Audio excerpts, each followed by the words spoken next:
against COVID is the single biggest crisis the world has faced in my lifetime. In less than a year, this disease has killed almost 1 million people and caused havoc to economies everywhere. Here in the UK, we mourn every person we have lost and we grieve with their families. And yet I'm more certain than ever that this is a struggle that humanity will win, and we in this country will win. And to achieve what we must, I want to talk to you directly tonight about the choices that we face, none of them easy, and why we must take action now. I know that we can succeed because we have succeeded before. When the sickness took hold in this country in March, we pulled together in a spirit of national sacrifice and community. We followed the guidance to the letter. We stayed at home, protected the NHS, and saved thousands of lives. And for months, with those disciplines of social distancing, we've kept that virus at bay. But we have to acknowledge that this is a great and freedom-loving country, and while the vast majority have complied with the rules, there have been too many breaches, too many opportunities for our invisible enemy to slip through undetected. The virus has started to spread again in an exponential way. Infections are up, hospital admissions are climbing. We can see what's happening in France and Spain. And we know, alas, that this virus is no less fatal than it was in the spring, and that the vast majority of our people are no less susceptible. And the iron laws of geometrical progression are shouting at us from the graphs that we risk many more deaths, many more families losing loved ones before their time. And I know that faced with that risk, the British people will want their government to continue to fight to protect them, you. And that's what we're doing night and day. And yet the single greatest weapon we bring to this fight is the common sense of the people themselves, the joint resolve of this country to work together to suppress COVID now.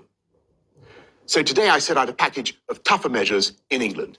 Early closing for pubs, bars, table service only, closing businesses that are not COVID secure, expanding the use of face coverings, new fines for those that fail to comply, once again asking office workers to work from home if they can, while enforcing the rule of 6 indoors and outdoors. A tougher package of national measures combined with the potential for tougher local restrictions for areas already in lockdown. I know that this approach, robust but proportionate, already carries the support of all the main parties in Parliament. After discussion with colleagues in the devolved administrations, I believe this broad approach is shared across the whole UK. And to those who say we don't need this stuff and we should leave people to take their own risks, I say these risks are not our own.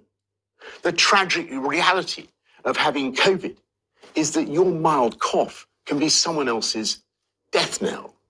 And as for the suggestion that we should simply lock up the elderly and the vulnerable, with all the suffering that would entail, I must tell you that this is just not realistic. Because if you let the virus rip through the rest of the population, it would inevitably find its way through to the elderly as well, and in much greater numbers. That's why we need to suppress the virus now. And as for that minority who may continue to flout the rules, we will enforce those rules with tougher penalties and fines of up to £10,000. We will put more police out on the streets and use the army to backfill if necessary. And of course, I'm deeply spiritually reluctant to make any of these impositions or infringe anyone's freedom. But unless we take action, the risk is that we will have to go for tougher measures later when the deaths have already mounted and we have a huge caseload of infection such as we had in the spring. If we let this virus get out of control now, it would mean that our NHS had no space once again to deal with cancer patients and millions of other non-COVID medical needs.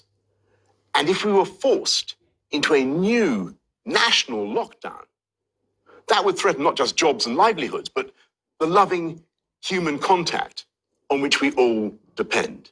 It would mean renewed loneliness and confinement for the elderly and vulnerable, and ultimately it would threaten once again the education of our children.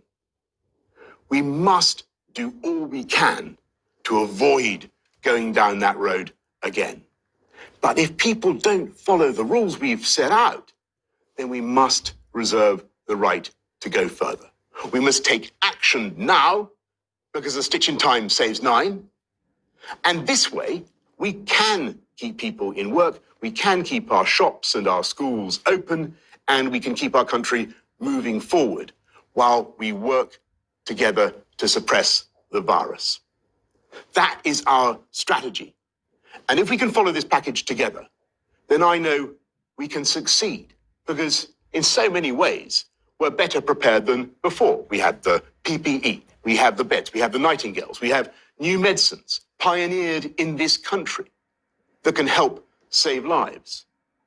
And though our doctors and our medical advisors are rightly worried about the data now and the risks over winter, they are unanimous that things will be far better by the spring, when we have not only the hope of a vaccine, but one day soon, and I must stress that we're not there yet, of mass testing so efficient that people will be able to be tested in minutes so they can do more of the things they love. That's the hope. That's the dream. It's hard, but it's attainable, and we're working as hard as we can to get there. But until we do, we must rely on our willingness to look out for each other, to protect each other. Never in our history has our collective destiny and our collective health depended so completely on our individual behavior. If we follow these simple rules together, we will get through this winter together. There are unquestionably difficult months to come, and the fight against COVID is by no means over. And I have no doubt, however, that there are great days ahead. But now is the time for us all to summon the discipline and the resolve and the spirit of togetherness that will carry us through.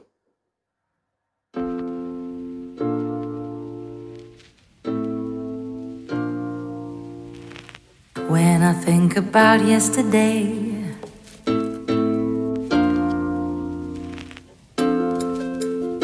my oh my,